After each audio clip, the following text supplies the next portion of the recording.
Good morning champions, जय श्री कृष्णा। कैसे हो आप सब लोग? आई होप आप लोग तो अच्छे होंगे, but I am not feeling well. मुझे आ रखा है इस टाइम पर फीवर, वो भी वायरल वाला। तो यहाँ पर मैंने सबसे पहले उठते ही ब्रश किया। ब्रश करने के बाद में मैंने मुंह धुला ताकि थोड़ा सा मुझे रिलैक्स फील हो, क्योंकि बहुत ज़्यादा अनकम्फर्ट फील हो रहा है, चक्कर आ रहे हैं मुझे और आँखों में भी बहुत ज़्यादा जलन टाइप की हो रही है। तो चलिए अब करते हैं अपने मेडिटेशन की तैयारी। और यहाँ पर मैं मेडिटेशन कर रही थी, और मेडिटेशन की क्या इम्पोर्टेंस है इस बात की मैंने आपके साथ में कई बार चर्चा की है, क्योंकि मेडिटेशन करने से आपके अंदर आने वाले जितने भी नेगेटिव थॉट्स हैं वो रिड्यूस हो जाते हैं।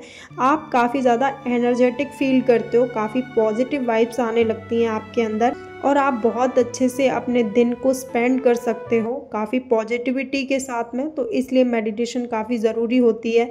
यहाँ पे ओम का आप जाप कर सकते हो, आप किसी भगवान को मानते हो तो उनको याद कर सकते हो, कुछ भी कर सकते हो, बट मेडिटेशन करिए ज़रूर ताकि आपको पॉजिटिव फील हो पाए। और थोड़ा सा आप अपनी आँखों की भी मसाज कीजिए ताकि थोड़ा सा अच्छा फील हो, क्योंकि आँखें जिनकी आई साइट वीक होती है उनके लिए तो ये बहुत ज़रूरी है, as well as your normal person, तो उनके लिए भी ये काफ़ी ज़्यादा ज़रूरी है। तो इस तरीके से आप अपनी मेडिटेशन को ख़त्म कर सकते हैं।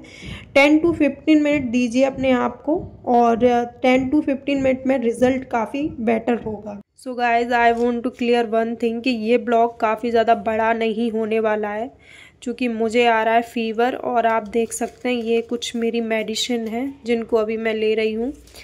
ये फीवर की मेडिसिन है, और एक्चुअली मेरे को ना वायरल फीवर आ रहा है, क्योंकि 3 से 4 दिन हो गए हैं और बुखार ठीक ही नहीं हो रहा है ना। और डॉक्टर ने बोला है कि ये सिर्फ मुझे ही नहीं, बल्कि मैं जब डॉक्टर के पास दवा लेने गई तो वहाँ पर जितने भी पेशेंट थे वो सिमिलर, उनके यही लक्षण थे जो मुझे हैं। डॉक्टर ने बोला कि ये वायरल फीवर अभी इस टाइम पर चल रहा है, जहाँ पर सबसे पहले तो आपको सर्दी लगेगी जब फीवर आएगा, एंड सेकंड चीज़ कि आपकी बॉडी में बहुत ज़्यादा पेन होगा, जैसे सर में पेन होना या फिर पैरों में पेन होना। ये सारे जो लक्षण हैं वो डॉक्टर साहब ने हमें बताए, उन्होंने प्रॉपर हमें मेडिसिन दी। अभी मुझे तो 3 से 4 दिन हो गए, एक डोज मेरी बची है जिसको मुझे अभी खाना है। उसके बाद दोबारा मुझे उन्हें दिखाने जाना है, क्योंकि प्रॉपर तरीके से अभी मैं कंफर्ट फील नहीं कर पा रही हूँ, अच्छा फील नहीं कर रही हूँ। जाने कैसा लग रहा है, चक्कर टाइप के आ रहे हैं मुझे, तो जाना पड़ेगा ऑब्वियसली डॉक्टर के पास दोबारा से दिखाने के लिए, वरना रिटर्न हो जाएगा फीवर। तो क्या फ़ायदा, पढ़ाई भी बहुत ज़्यादा वेस्ट हो रही है, मेरा मन ही नहीं लग रहा है, क्योंकि जब बॉडी काम नहीं करती है तो आप पढ़ नहीं सकते हो प्रॉपर तरीके से। सो गाइज, आपको पता है कि ये सब क्यों हो रहा है, क्यों लोगों की इतनी ज़्यादा तबीयत ख़राब हो रही है? और एक्चुअली मेरे को तो ना इससे डस्ट से एलर्जी भी है, इसकी वजह से मुझे कोल्ड बहुत जल्दी हो जाता है। आटा जो होता है ना उससे भी मेरे को एलर्जी है, बहुत जल्दी मुझे कोल्ड हो जाता है, छींकें आने लगती हैं। बट मैं एक चीज़ बोलना चाहूँगी कि देखो, ये सब ना इंसान की करामात है। इतना ज़्यादा क्लाइमेट चेंज हो रहा है और लोग इसको इतने हल्के में लेते हैं। ग्लोबल वार्मिंग होने की वजह से ही पूरा क्लाइमेट चेंज हो रहा है, पूरा वेदर जो है ना, जो वेदर साइकिल होता है वो डिस्टर्ब हो चुका है ना, एक्चुअली हो चुका है, जिसकी वजह से ही ये बीमारियां बढ़ रही हैं। अदरवाइज़ आप देखिए कि अगस्त और सितंबर का जो मंथ होता था ना पहले, तो काफ़ी ज़्यादा ठंडा मौसम होने लगता था। इस टाइम पर आप देखेंगे कि इतनी भयंकर गर्मी हो जाती है, एकदम से लगता है कि गर्मियाँ अभी शुरू हुई हैं। जैसे आपने, मुझे नहीं पता आपने नोटिस किया या नहीं, कि अभी जून और जुलाई का जो मंथ था उसमें इतनी ज़्यादा गर्मी थी, ऐसा लग रहा था कि जो दिल्ली का टेम्परेचर तो एक्चुअली इथोपिया के टेम्परेचर से मैच कर रहा था। इथोपिया का temperature, if I am not wrong, तो 50 डिग्री सेल्सियस हो जाता है। अब उन लोगों को तो ना उसकी हैबिट पड़ चुकी है, they are habitual to tolerate that type of temperature, but we are not, हम नहीं हैं उस टाइप के टेम्परेचर को टॉलरेट करने के लिए। अभी हम इतने कैपेबल नहीं बने हैं जितना टेम्परेचर हमारे यहाँ हो रहा है इंडिया में। बट लोगों को ये चीज़ समझ ही नहीं आ रही है। डिफॉरेस्टेशन हो रहा है, कहीं भी कचरा फेंक देते हैं लोग। इससे क्या हो रहा है? क्लाइमेट चेंज हो रहा है, ग्लोबल वार्मिंग हो रही है, इन्वायरमेंट में इतना ज़्यादा डस्ट वगैरह ये सारी चीज़ें हो रही हैं। और कैपिटल दिल्ली का तो ये हाल है कि लोगों को सफाई करना तो वो सब छोड़िए, उनको कचरा फैलाने में उनको ऐसा लगता है कि हमारी कोई रिस्पॉन्सिबिलिटी ही नहीं है। उनको लगता है कि कोई और लोग आएंगे सफाई करने के लिए। बट यही चीज़ अगर हम चाइना, जापान और अदर कंट्री में देखें ना, जैसे सिंगापुर जैसे कंट्रीज़ में, जहाँ पे इतने ज़्यादा डिसिप्लिन लोग हैं, और वहाँ पर तो फाइन भी लगता है लोगों पर, है ना।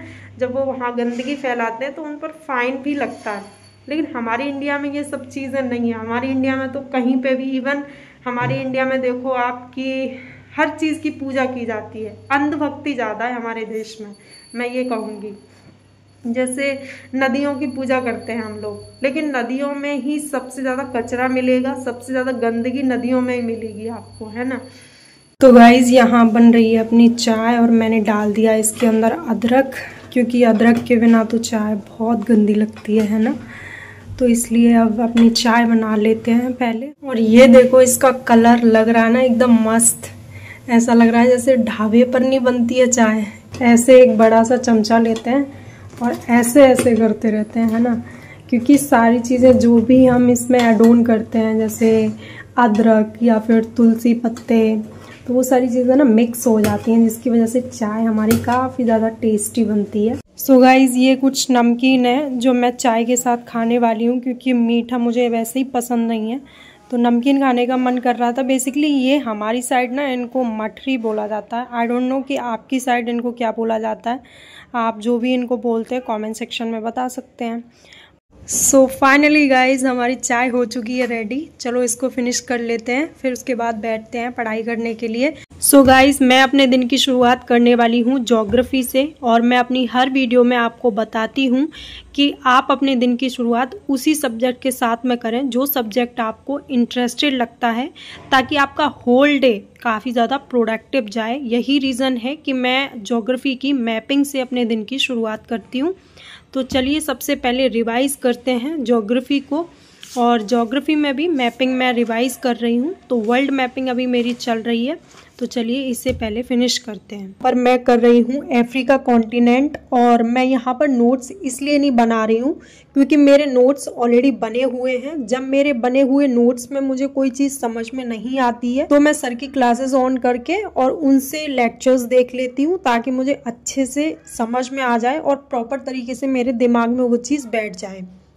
यहाँ पर मुझे अपने नोट्स से सारी चीज़ें पता लग रही थी, इसलिए मैंने क्लास नहीं चलाई।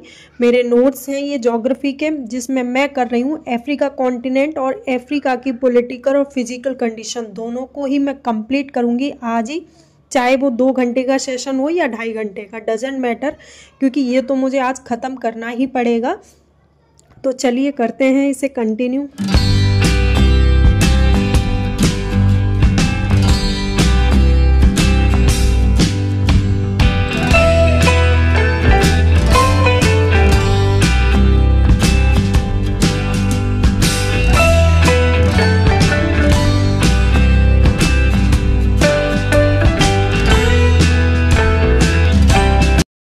तो गाइज़ यहाँ पर मेरे अचानक से सर में बहुत तेज़ दर्द होने लगा। जैसे मैंने आपको बताया कि मुझे 4 दिन से फीवर है, और फीवर अभी भी रिकवर नहीं हो रहा है। मेरी तबीयत प्रॉपरली अभी ठीक नहीं है, तो मेरे बहुत तेज़ सर में दर्द हो रहा था, चक्कर आ रहे थे। लेकिन मैंने हिम्मत की कि ये सेशन तो मैं ख़त्म करके ही रहूँगी। तो फिर मैंने पानी पिया, थोड़ी सी विक्स लगाई सर में ताकि थोड़ा रिलैक्स फील हो, और फिर से मैंने अपनी पढ़ाई को कंटिन्यू रखा। देखिए क्या होता है ना, जब हम चीज़ों को प्रोक्रास्टिनेट करते रहेंगे तो हमारी चीज़ें छूटती रहेंगी, और एग्ज़ाम हमारे पास में आ रहे हैं तो कब तक चीज़ों को डिले करते रहेंगे। आज मेरी तबीयत ख़राब है, शायद दूसरे एस्पिरेंट तो पढ़ ही रहे होंगे ना, तो मैं ऐसे एक्सक्यूज़ लगा के तो बैठ नहीं सकती हूँ कि मेरी तबीयत खराब है। ऑल्दो तबीयत खराब होती है तो तबीयत में रेस्ट चाहिए होता है, मगर मैंने 4 दिन से कुछ भी नहीं पढ़ा है तो मुझे अंदर से बहुत बुरा फील हो रहा था।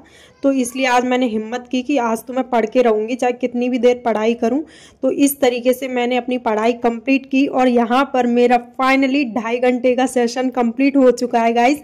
और मैं इतनी ज़्यादा खुश हो गई थी, क्योंकि जब ऐसी सिचुएशन में आप पढ़ते हैं ना तो अलग ही खुशी होती है। सो गाइज फाइनली अब शुरू करते हैं अपना सेकंड स्लॉट। बीच में मैंने 15 मिनट का नैप ले लिया था, जिसमें मैंने चाय पी ली थी ताकि बॉडी में थोड़ा रिलैक्स फील हो, तो इसके लिए मैंने नैप लिया था। अब शुरू करते हैं पॉलिटी का सेशन, और पॉलिटी में भी स्पेसिफिक चैप्टर पढ़ने वाली हूँ मैं, पार्लियामेंट। और आप में से बहुत सारे लोगों ने इसे कई दफ़ा पढ़ रखा होगा, तो आपको पता ही होगा कि कितना बड़ा चैप्टर है। मगर जब हम इसको 2-3 बार पढ़ लेते हैं तो अच्छा लगता है पढ़ने में, फील आता है पॉलिटी पढ़ने में। तो उसी तरीके से हम इसे पढ़ेंगे और फिनिश करेंगे आज इस चैप्टर को। ये तो मेरी जिद है अंदर से, चाहे इसमें मेरे 3 घंटे जाएँ, 3.5 घंटे जाएँ, मुझे ये चैप्टर कंप्लीट करना है आज की आज ही। तो चलिए कंटिन्यू रखते हैं अपने चैप्टर को और मिलते हैं थोड़ी देर में आपसे।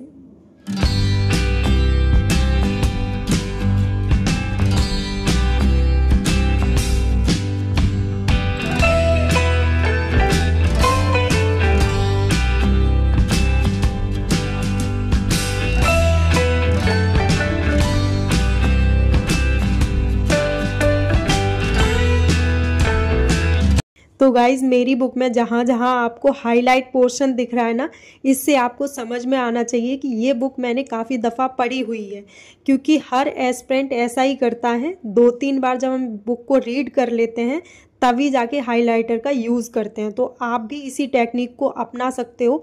फर्स्ट टाइम कभी भी नोट्स मत बनाइए, फर्स्ट टाइम में बुक को कभी भी हाईलाइट मत कीजिए। Second reading, third reading, fourth reading time देना पड़ेगा किसी भी बुक को पढ़ने के लिए। और प्रॉपर जब हम बुक को पढ़ते हैं ना, तो पहली बार में सारे पॉइंट्स हमें इम्पोर्टेंट ही लगते हैं। इसका मतलब ये नहीं होता है कि वो इम्पोर्टेंट हैं, बट हमें लगते हैं। तो इसके लिए हमें हैबिट डालनी पड़ेगी रीडिंग की और लर्निंग की। ये सारी चीज़ें हमें आनी चाहिए, तभी जाके हम नोट्स बनाएंगे, तभी जाके हम उस सेक्शन को हाईलाइट करेंगे। काफ़ी दफ़ा पढ़ने के बाद भी आज मुझे इस बुक को रिवाइज करने में 3.5 घंटे अलॉट हुए हैं। एक्चुअली गाइज मैं झूठ नहीं बोल रही हूँ। और फाइनली मैंने इस तरीके से पूरी रीडिंग अपनी कंप्लीट की, रिवीजन कंप्लीट किया, और मैं खुश हो गई थी क्योंकि मैंने अपना सेकंड स्लॉट भी कंप्लीट कर लिया है, जो था मेरे 3.5 घंटे का स्लॉट। तो गाइज़ यहाँ पर आप मेरी हालत देख सकते हैं कि बिल्कुल भी हिम्मत नहीं बची थी पढ़ने की। अंदर से ऐसा लग रहा था बस लेट जाऊं, चक्कर आ रहे थे, मगर मेरा मन नहीं कर रहा था लेटने का। तो मैंने कहा एक और स्लॉट लगाया जाए, तो जिसमें मैंने लास्ट स्लॉट लगाया जो था मेरा PYQ का स्लॉट। और इसमें मैं PYQ कर रही थी 2021 से लेकर के 22 तक, यानी कि 2 साल की PYQ, वो भी स्पेसिफिकली पॉलिटी सेक्शन के। और तो यहाँ पर मैं वो कर रही हूँ। आगे बिल्कुल भी हिम्मत नहीं हो रही है कि आगे स्लॉट लगाऊंगी। ये मेरा 1 घंटे का स्लॉट होने वाला है। तो फाइनली गाइस इसे करते हैं, और बहुत ज़्यादा ऐसा फील हो रहा है कि जल्दी से लेट जाऊं फिनिश करके, क्योंकि 7 घंटे की ऑलमोस्ट पढ़ाई हो चुकी है। और मैंने शाबाशी भी दे दी खुद को, खुश हो गई थी कि कुछ ना पढ़ने से बेटर है मैंने 7 घंटे की आज पढ़ाई कंप्लीट की। तो मैं बहुत ज़्यादा खुश थी। तो इस तरीके से अपने आप को चैलेंज करते रहिए, क्योंकि यही चैलेंज आपके एक दिन डिसिप्लिन में बदल जाएंगे। तो गाइस फाइनली अपने 3 स्लॉट कंप्लीट कर लिए हैं हमने, और मैं यही एंड करती हूँ अपने ब्लॉग को। प्लीज़ ब्लॉग को लाइक कर देना, चैनल पर नए हो तो सब्सक्राइब कर लेना, क्योंकि मैंने बहुत मेहनत से ये पूरी वीडियो शूट की है, उसके बाद एडिट की है, तो आप समझ सकते हैं मेहनत। और आपको पता है कि ऑलरेडी तबीयत ख़राब थी, फीवर था, फिर भी मैंने आप लोगों के लिए ब्लॉग शूट किया है। तो प्लीज़ चैनल को सब्सक्राइब ज़रूर कर देना और वीडियो को शेयर कर देना अपने फ्रेंड्स के साथ में, कि जब भी कोई प्रॉब्लम हो तो चैलेंज को एक्सेप्ट करना सीखिए और हिम्मत से उस चैलेंज से लड़ना सीखिए। तो मिलते हैं एक और नए ब्लॉग के साथ, तब तक के लिए bye bye, take care yourself.